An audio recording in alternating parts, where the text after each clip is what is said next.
So many CW 2.0 rolls on, right? 2.0. Yeah. We're gonna play some motherfucking Clue. We're getting hardcore now. Oh man, we're gonna kill some people and start some rumors. And Professor Plum, man. Got little tiny guns. Oh my god, it's gonna get violent. Little pea shooter. Look at this. No, it's a medal. It's an award. It is. Don't bash me over the head with that.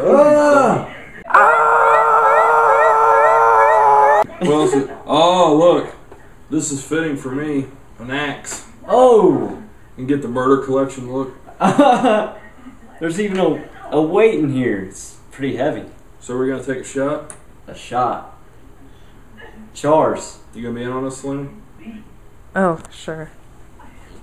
The POV cam. Yep. Chars. With our massacre video, we got a shot of Crown here in it. Yeah. Chars. Good stuff. Woo!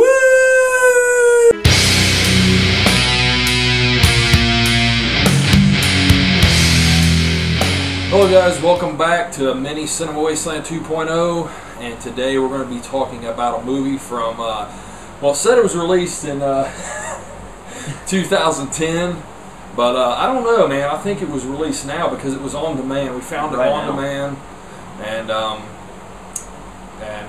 we picked it up, watched it. It's called The Afflicted, starring Leslie Easterbrook and Kane Hodder.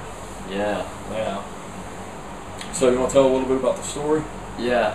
It was about this, it's based on a true story about this lady who is domineering over the household and stuff. And well, she actually not at first, not that we know of. Yeah. Well, at first it was Kane Hodder played the father. Yeah. And he decided he was going to leave the family. He was just fed up. Things weren't going right between him and his wife, which was Leslie Easterbrook. And he goes to leave, so she murders him. So unfortunately, Kane Hodder is only in the very beginning of this movie, which is a disappointment because I was really looking forward to seeing more of him. Yeah, not as a murderer. Yeah, and it, like you said, it was weird seeing him as a victim. Yeah, that was strange. I mean, for Kane Hodder. Yeah, she brutally murdered him, and I think that's the first time I've ever seen Kane Hodder get murdered. Yeah. And he was like playing just a regular role, so unfortunately he wasn't in it very much. But he did good for what he was in it. Yeah, it was awesome. Yeah, he was great. Different. Yeah, for him. So she follows this pastor guy prophet. who, yeah, he's some type of what's he call himself? The cowboy. He's a cowboy prophet. Yeah, cowboy prophet, and he's like shows him recording this television show.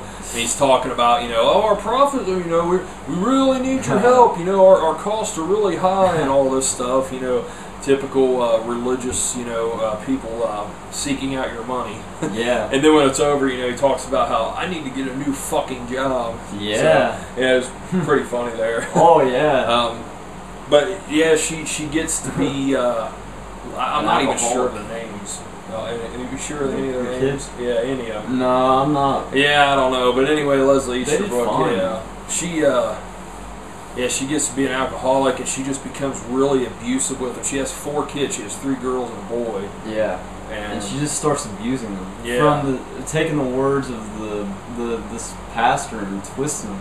Yeah, and making it like, because there's one sermon that they show, he says, where it talks about rearing your children. Don't be afraid to whip your children. Be rough. Yeah, and she takes it literally. Yeah, and really takes it to heart and like severely abuses them. And it's like, 2 of them was very physical. Like the two oldest daughters, it was very much physical abuse. And then with the other 2, the other daughter and the son, it was more mental. Yeah. And he ends up being, her son ends up being a henchman basically for her. Yeah, helping her out and stuff. And doing all the dirty work. Yeah, it definitely gets, it just continues to spiral out of control. The tension was extremely tight. Yeah. I was glued the whole way through. Mm-hmm. And especially towards the end where it just gets tighter and tighter and tighter. It just gets nuts. It just totally gets out of control. It devolves. And,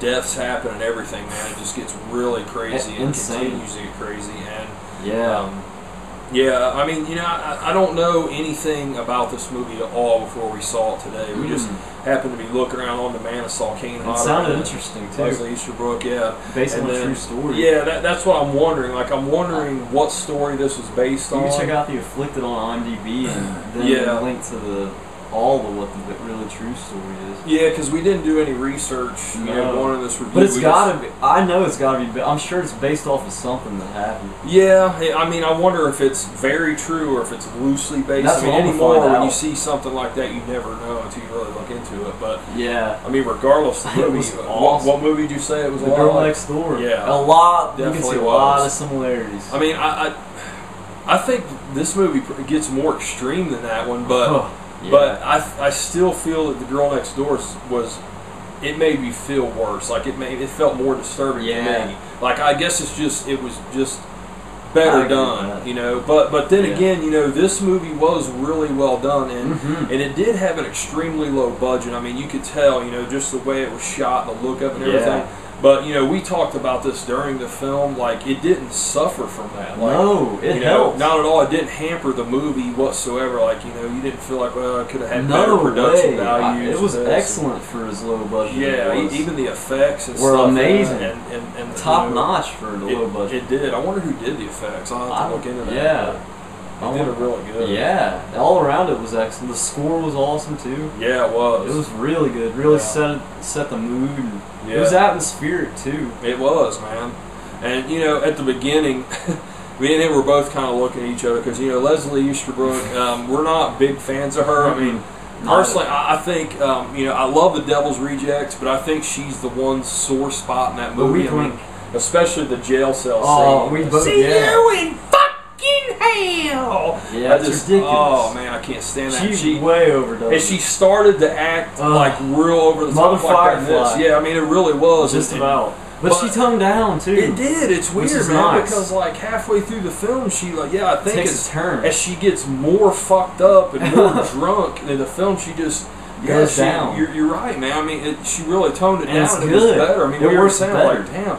I think her performance in this was probably one of the better ones I've seen out of her. Oh yeah, definitely. Yeah. It was awesome once she toned down, but her being too much it is too much. Like, I mean, there's overacting. Like I can't do too much of that. It's way over the top. It destroyed. Yeah, I mean, it takes the role out of the role because I mean, why be that way all the time when you can be more subdued and really develop the role and make it more realistic? Yeah, but Mother Firefly in Devil's Rejects was totally out there. Yeah. I mean, and that's it. I think that like Karen Black did it excellently in House of Thousand Corpses. Then she took it and just blew up, and it's like she's not a bad actress, but she just needs to tone it down. Yeah, like I said, it's a sore spot in Devil's Rejects. Yeah, totally. She is the weak link as far as acting goes in that, I think. But yeah, like we said, you know, this one, you know, it was definitely a good performance by her, one of the better ones. I mean, and I hated her in the end. I hated her. Yeah. I mean, it really does. It makes you completely. I wanted to squish her throat and choke her to death. Yeah. God. And the movie, man. I mean, it just. You know, it does just continue to spiral out of control and get darker. I mean, clear up to the very end. I mean, it ends on a real downer note, man. I mean, very sad, extremely bleak. Yeah, it's a kick in the gut. Yeah, totally. So you know, really, it's just about religion and somebody just taking religion and using it to their own warped. Sensibilities and warped, ends or whatever you want to call it. Yeah, it happens. It does, really and you know, I mean, if you're into films like that, you know, check this out. You know, like the religious type horror film, or like The Girl Next Door, stuff like that. If you enjoy films like that, this is one you definitely want to see. I mean, I'm kind of surprised we hadn't heard anything about this. That's what makes me wonder. You know, a lot of times when a movie.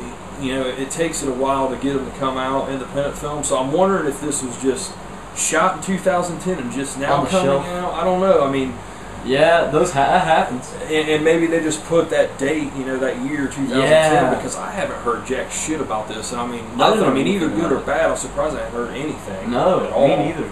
I just found out today. Yeah. Just looking at the synopsis, it sounded interesting. It's worth checking out, guys. Definitely. Definitely. I recommend it. I'll give this a 7.5 out of 10 myself. Like I said, I think there's a lot of people watching this review that'll probably like to check it out. We have AT&T Uverse. It's on demand right now. I think it's $5. It's worth that, I think. What would you give it for a rating? I give it a 7 out of 10. 7 out of 10. Same thing. I mean, yeah. It's good. I mean, I wouldn't give it an 8. It's close to that, but I just think it could use some work on some aspects. But other than that, I mean, it's an awesome movie. It'll keep you interested for sure. No doubt. I have no doubt about that. Yeah, and I think like the pacing is a little. A little off, and like you said, I mean, we talked about how the content overall, what you see is more disturbing than Girl Next Door, but the Girl Next Door is just a more disturbing film. I think it comes from just being a better made film. Yeah, and that's where this one could have been a little bit better, could have used a little bit of tweaking, but by no means a bad film at all. Way. Yeah, definitely watchable. Even for just blindly checking it out. Yeah, awesome. like we did. Yeah, I was just went in cold. And man. Yeah, just read the synopsis, watched the trailer, like, hey, let's check it out. So we did. And it was a worthy checkout. Worth it, yeah, totally. So, definitely recommended. Yeah. So yeah, guys, that is The Afflicted, starring Leslie Easterbrook and Kane Hodder. I'm Jason. Jay, by the way, or Krazy. And we are having a good time, enjoying the mini Cinema Wasteland week. You guys have a good one, and we will see you soon. Later.